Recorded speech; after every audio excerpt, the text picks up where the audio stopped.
Tema të cilët duhet të ndajmë bashkë sot është e tillë pra duke pasur parasysh përvojën e apostujve të Krishtit, nga frika në dëshmi, pra transformimi i tyre, i apostujve, ata të cilët patën një përvojë me Krishtin gjatë periudhës kur ai predikonte, kur ai mësonte, kur ai kreu shumë mrekulli, dëgjoi dhe nga apostujt, mori dhe shumë premtime nga apostujt, por ju foli hapur. Kështu që erdhi dhe momenti i vuajtjeve të Krishtit, pësimeve të tij, dhe ne dim se çfarë ndodhi me apostujt edhe me shumë të tjerë, edhe dim dhe pastaj se çfarë si u transformua pra gjithë jeta e tyre në dishepuj, në apostujt vërtet të Krishtit, që na pasqyrohen shumë mirë tek veprat e apostujve. Jemi në periudhën vërtet, këtë periudhë të bukur, themi të ngjalljes, një periudhë e cila na fton jo vetëm thjesht të kujtojmë, por që të jetojmë dhe të përjetojmë, sepse siç e dimë ne të krishterët nuk kujtojmë disa ngjarje thjesht, apo bëjmë ose ftohemi thjesht për të festuar disa festa të caktuara, por ne thirremi vazhdimisht dhe na jep mundësinë kisha gjatë gjithë ciklit vjetor të saj që të jetojmë me këto festa, të përjetojmë ato dhe të vendosim veten tonë në thelbin e këtyre festave. Si ne duhet të jetojmë me këto festa dhe të reflektojmë përballë tyre. Dhe meqense jemi në këtë periudhë, ju e dim që përpara kësaj periudhës së ngjalljes i paraprin java e madhe, java e pësimeve të Krishtit. Dhe le të mendojmë dhe le të shohim çfarë ndodhi realisht në javën e madhe. Në javën e madhe janë ato pësimet e Krishtit, të cilët Krishti i paralajmëroi apostujt, i foli atyre, i foli hapur se sa do të ngjajnë me të, i porositi se si duhet të reagojnë, por ne si njerëz shpeshherë jemi qenie të brishta, qenie të dobta. Dhe pikërisht aty ku dëgjojmë Pietrin që thot: "O Zot, çado që të ndodhi, thot e vendos veten e tij, do t'jap jetën." Pa pritur, ne dim që Pietri e mohoi 3 herë. Dhe jo vetëm Pietri, por dhe shumë të tjerë, dhe përfundimisht, me njëherë në momentin dhe më kulminant të kryqit, të gjithë e braktisën, u fshehën, thot, nga frika e judejve. Ka disa personazhe të cilët qëndruan te Krishti. Janë dhe ato të cilat guxuan, dhe ne kujtuam, festuam, përjetuam të dielën që kaloi dhe jemi në këtë javë me gratë miroprurse. Por pa hyrë në gjitha këto detajet, ajo që mund të mendojmë dhe të shohim, çfarë ndodhi realisht me këta nxënës të Krishtit? Këta të cilët vërtet dëgjuan me Krishtin, ishin dhe premtuan, pse pa pritur u fshehën? Thjesht na thuhet nga frika e judejve. Çfarë realisht i friksoi? Vuajtjet e Krishtit, pësimet e Krishtit. Mos vallu zhgënjyen nga ajo që prisin nga Krishti. Pse kaluan pra nga një gëzim themi emotiv, emocional, ku ishte i pranishëm Krishti fizikisht, pa pritur, ata kaluan në një dëshpërim, themi, në një zhgënjim dhe u mbyllën në të sipërmet, kështu na thot atje shpreha, u mbyllën me dyert të mbyllura. Kjo është e para. E dyta, me njëherë pas këtyre ngjarjeve dhe që me qenë se jemi në javën, domethënë pikërisht të ngjalljes, shohim një ndryshim të apostujve. Me njëherë, pra nga ata që ishin të mbyllur, nga ata që ishin të dobët, nga ata që ishin të pafuqishëm, pa pritur, ata bëhen njerëz të guximshëm, njerëz të cilët flasin sheshit, njerëz të cilët janë të gatshëm tashmë të sakrifikojnë dhe sakrifikohen, pohojnë publikisht Krishtin. Çfarë ndodhi? Pse vallë? Nga erdhi gjithë kjo? Përgjigjet që duhet shohim janë të tilla, që nuk janë thjesht një ndryshim psikologjik i apostujve. Nuk është thjesht një ndryshim emocional i apostujve, por është diçka shumë e thellë. Pse i them këto? Sepse shpesh herë ne si njerëz karakterizohemi edhe nga gëzimet, edhe themi hidhërimet e ndryshme që janë emocionale, psikologjike, por Zoti na kërkon diçka shumë më thellë, ai gëzim që nuk mund të hiqet. Dhe ky gëzim që nuk mund të hiqet asnjëherë, çfarëdo sfide të kesh, çfarëdo vështirësish të kesh, vjen vetëm kur ne ndërtojmë një raport tjetër me Zotin, ashtu siç e ndërtuan apostujt. Dhe ky raport i apostujve me Zotin është pikërisht ky raport që jep përgjigje, pra kemi të bëjmë një përgjigje teologjike. Dhe ajo përgjigje teologjike është pikërisht ngjallja e Krishtit. Ngjallja e Krishtit nuk është thjesht një mrekulli, është një fakt që ndodhi. Dhe pikërisht nga takimi i apostujve me të ngjallurin, bëri të mundur që ata të transformohen, të ndryshojnë. Pra kemi të bëjmë me një ndryshim rrënjësor të tyre. Ne dim që njeriu ka shumë frikëra në jetën e tij. Dhe frika më e madhe është vdekja. Tani, ne si të krishterë, dim që me vdekje u mund, pra Krishti me vdekjen shkeli, këtë themi. Kjo është baza, kjo është themeli, kjo është kuptimi i jetës sonë krishtere. Prandaj dhe Pashka është ajo që bën ndryshimin rrënjësor të kuptuarit vërtet çfarë besimi kemi. Dhe kjo është ajo që bëri dhe apostujt që ata të kenë këtë ndryshim rrënjësor. Pra nuk bëhet fjalë që apostujt të përhapin një ide, nuk bëhet fjalë për apostujt e Krishtit të flasin për ideologji, nuk bëhet fjalë për ne të krishterët të flasim pra në mënyrë të veçantë me ortodoksët, që jemi pjesë e një feje apo një ideologjie apo një filozofie, por jemi drejt për së drejti trashëgimtar të atyre që përjetuan, që takuan Zotin e ngjallur. Dhe pikërisht vim edhe ne të takojmë Zotin e ngjallur. Dhe jo thjesht të dëgjojmë një filozofi të bukur mbi besimin, apo disa shprehje të bukura, apo të predikojmë disa slogane të bukura, qofshin këto edhe që kanë në thelb, themi, paqen, mirësinë, jetën shoqërore, gjitha ato vlerat. Jo, bëhet diçka shumë më thellë akoma. Dhe këtë na jep pra pikërisht përvoja e gjallë e kishës përmes apostujve.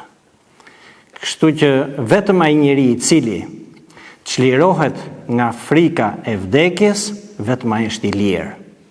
Askush, sado që të flasim për lirinë, nuk mund të jesh asnjëherë i lirë nëse je i pushtuar nga frika e vdekjes.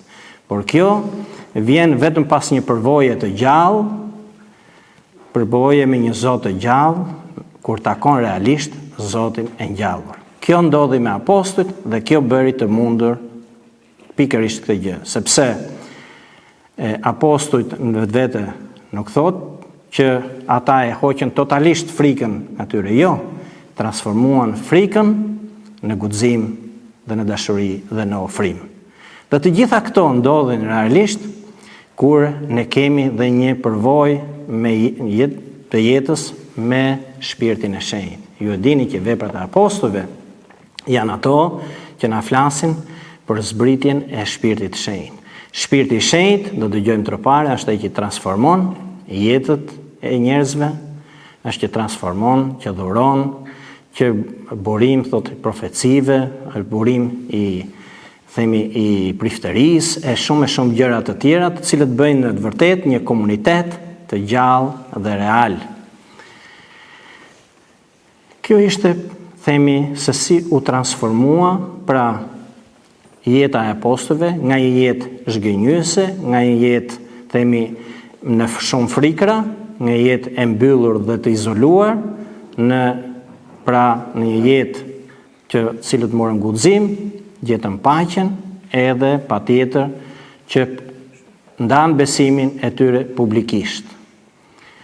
Para se të flasim diçka akoma më konkretisht, që të mësojmë edhe ne nga jeta e apostujve, nga vepra e tyre, le të shohim diçka në lidhje me sfidat tona, me problematika tona, me frikrat tona. Edhe ne shpeshherë kemi shumë frikra në jetën tonë. Dhe frikrat e ndryshme në të cilët ne përballemi, ndoshta nuk janë të asaj forme si që kishin apostujt, që ishe frika drejt për së drejti martirizimi i jetës së tyre. Ndoshta frikrat tona sot janë më tinzare akoma, më dinake. Çfarë lloj frikësh? Kemi frikë nuk na pranojnë, frikë mos vallë na refuzojnë, frikë ndoshta nga një pasiguri, frikë ndoshta nga izolimi, frikë ndoshta nga vetmia, dikush frikë nga shoqëritë sepse janë kaq të brishta, s'ka vlera, edhe themi papritur, tjetri mund na mohoj, mund na tradhtoj, mund na e shumë gjëra të tjera. Pra siç e shikoni, frikrat janë të shumë formshme. Thirremi edhe ne që të përballojmë të gjitha këto, pra në një formë të re në kohën kur jetojmë, për të gjetur edhe ne forcën për të transformuar gjitha këto frikra në guxim, në dashuri, në ofrim dhe në miqësi të vërtetë. Disa nga krizat në të cilët përballemi, si sot ndoshta dhe në të ardhmen do jenë akoma më të theksuara, është pikërisht kriza e kuptimit të jetës. Ne sot jetojmë ndoshta me shumë dije, me shumë informacion. Teknologjia ne mundson, por edhe na ofron ndoshta mënyra zgjidhjeje, por në të vërtetë sado që kemi këtë lehtësi, nuk na japin një orientim, nuk na japin një vizion. Pse jemi? Ku shkojmë? Çfarë do bëhet me ne, me njeriu? Kemi shpirt, kemi trup. Çfarë bëhet me shpirtin? Çfarë bëhet me trupin? Krizat të tjera të cilët ne përballemi, gjithmonë më tepër një krizë e individualizmit. Gjithmonë më tepër, siç e shikoni, njeriu nxjerr në pa egon, krenarin. Ne kemi dëgjuar në predikimet e kryepeshkopit e gjatë këtyre kohëve, të cilët flasin për një ego dhe retorik dhe me një krenari boshe, her pas here. Gjithmonë më tepër, njeriu po shfaq veten e tij dhe thekson konceptin individualist. Dhe duke thënë këtë gjë, do të thotë po humbim fytyrën e vërtet të komunitetit. Kjo është pra një sfidë ose një krizë tjetër. Pra. 1, 2, 3.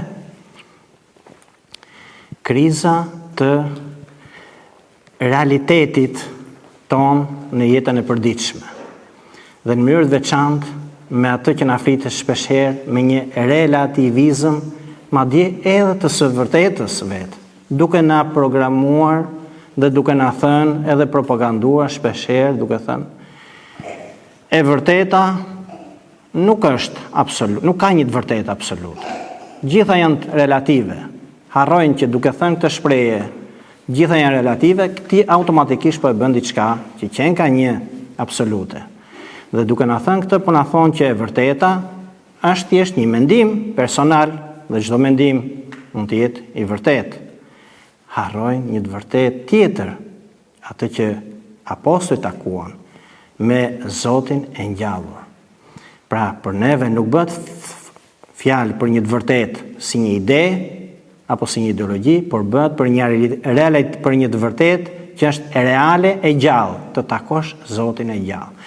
Pra, për të ndërtuar një marrëdhënie personale me vetë personin e Krishtit të ngjallur. Kemi edhe një krizë tjetër, mund të radhitim shumë, por atë që shohim, nga pasiguritë e përditshme, nga mohimi, si që thash, që mund na mohojnë apo të na refuzojnë, neve po lodhemi edhe shpirtërisht. Dhe lodhja shpirtërore vjen, sado që mund të kemi disa lehtësi të tjera nga ana materiale, njeriu gjithmonë më tepër po ndihet i vetmuar dhe i lodhur shpirtërisht. Pse vallë? Sepse sot nuk bëhet fjalë që njerëz të shumt të flasin hapur, thonë besojmë tek Zoti. Nuk është ky problemi që të besosh te Zoti, thjesht apo hosh, por të jetosh dhe të ndërtosh një marrëdhënie. Shumë njerëz po lodhen realisht nga ana shpirtërore, sepse nuk po gjejnë energji që të ndërtojnë marrëdhënie reale me të jetojnë praktikisht Zotin në jetën e tyre, dhe të ndërtojnë një marrëdhënie miqësie dhe dashurie. Mos harrojmë që Zoti na thot, ju jeni miqtë e mi. Pra dhe kjo është një krizë të cilët gjithmonë më tepër, edhe themi pse po largohen njerëz më pak nga besimi. Po të pyesësh shumë do të thonë besojmë.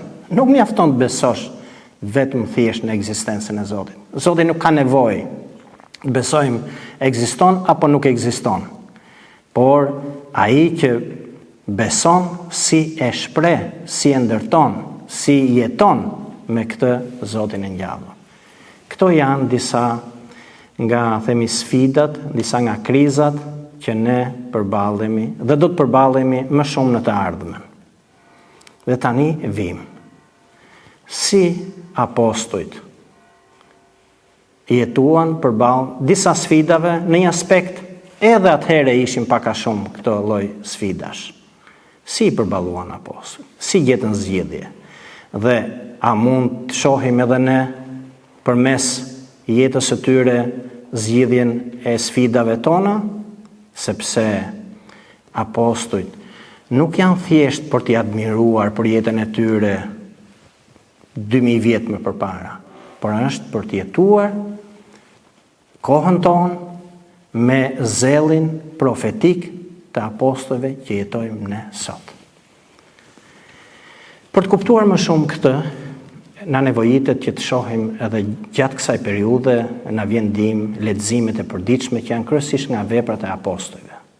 Si përballën apostujt disa nga këto krizat që unë përmenda dhe se si ne mund të nxjerrim disa mësime të rëndësishme mbi veprën e tyre.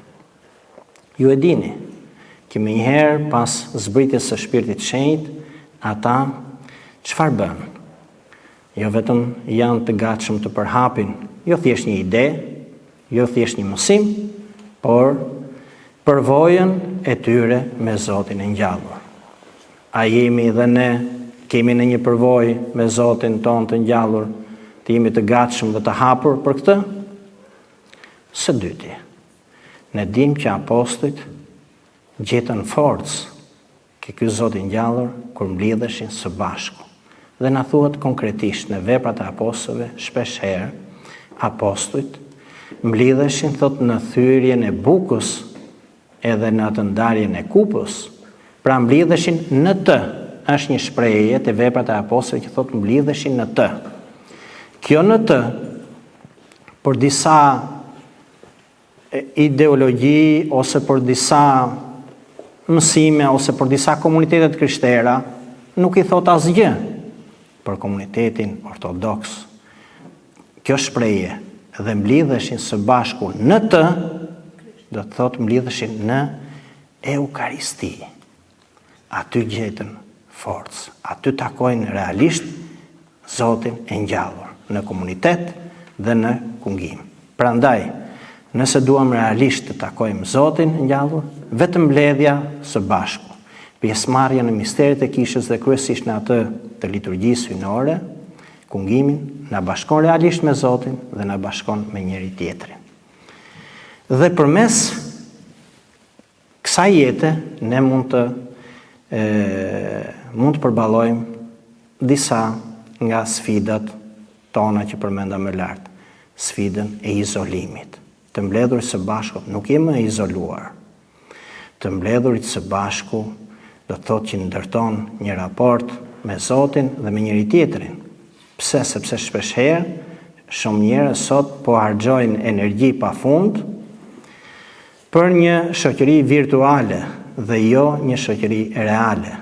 Ne po përpiqemi që të prezantojmë një ikonë tek të tjerët që është e gënjeshtërt dhe jo në të vërtet ikona siç na ka krijuar Zoti në raport me të dhe me njëri tjetrin.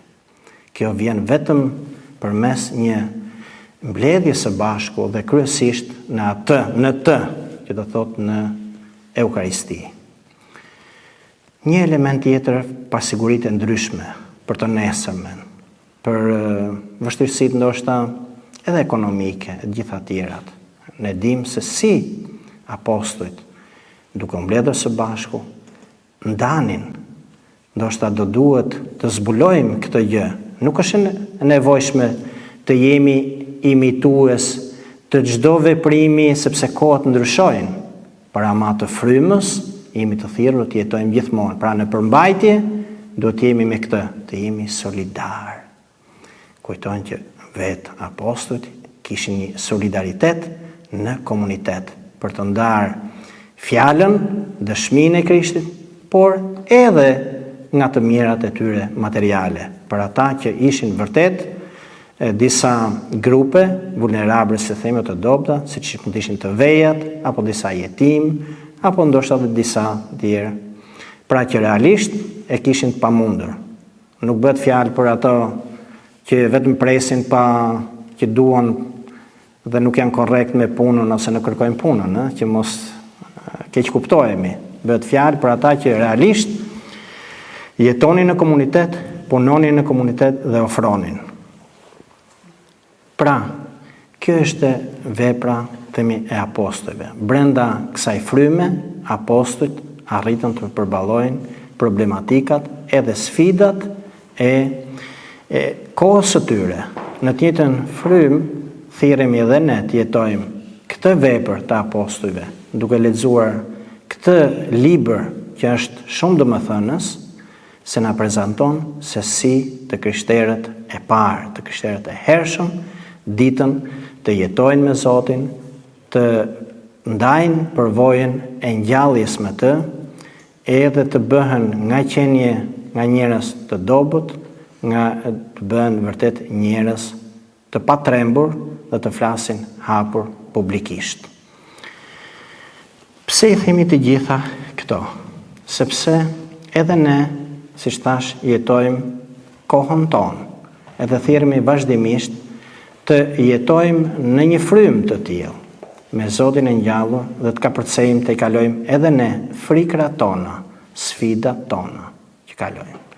Sepse në realitet botën nuk do të ndryshojnë ose nuk mund të ndryshojnë ata që nuk kanë frikë apo ata që janë të fortë.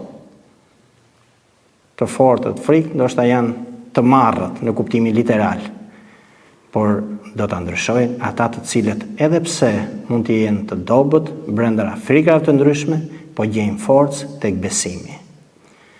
Do të ndryshojnë ata të cilët duke gjetur besimin takojnë Zotin e ngjallur. Vetëm kështu mund të bëhemi edhe ne të ndajmë edhe të gjejmë fuqi për të përballuar sfidat e ndryshme. Kështu e transformuan frikën e tyre apostujt. Kështu e ndryshuan veten e tyre dhe kështu u bën ndryshues, transformues të botës. Për këtë ka nevojë gjithmonë kisha, ka nevojë gjithmonë shoqëria. Mos harrojmë që apostujt vetvete ishin dhe ata të dobët. Ishin dhe ata ndoshta të papërsosur, por ata nuk pritën që të vijë një kohë të bëhen përsosur, që të bëhen dëshmitar të ngjalljes. Siç thot apostol Pavli, në dobësi gjej fuqi ose më jep mundësinë tek ngjallja, gjej fuqinë që unë të eci dhe të përsosem. Në dobësi pra hiri më forcon. Në dobësi hiri më jep shpresë. Në dobësi hiri më jep gëzim. Këtë kemi nevojë vazhdimisht. Të mos frenojmë veten tonë se jemi papërsosur, se mund të gabojmë, apo se nuk do kemi fuqi që të shprehim atë të cilët ne besojmë. Sepse sot na kërkohet që të negociojmë edhe të vërtetat, edhe parimet, edhe të vlerat. Nëse neve do të negociojmë Krishtin, atëhere nuk do të jemi si apostujt që e ndoqën atë, po do të jemi si ata që e mohuan dhe ne dim fatin e atyre që e mohuan Krishtin, që e negociuan të vërtetën e Krishtit, personin e tij. Kështu që le të ecim në këtë periudhë me besimin e patundur te Krishti i ngjallur, të transformojmë veten tonë, të ndajmë besimin tonë, sepse ai besim i cili nuk ndahet, venitet dhe mbytet, ndoshta izolohet edhe vdes. Vetëm ai besim i cili ndahet me të tjerët, të jemi të gatshëm ta ndajmë me shokët tanë, me miqtë tanë, me njerëzit që na rrethojnë, ndoshta po të jetë nevojshme me fjalë. Ju dini që predikimi më i mirë është ndoshta thot edhe me fjalë. Pra do të thotë që ne kemi nevojë për një besim që jetohet dhe përjetohet, dhe jo thjesht për një besim në cilën vetëm e flasim me fjalë. Ju falenderoj për vëmendjen. Jam i gatshëm për pyetjet tuaja.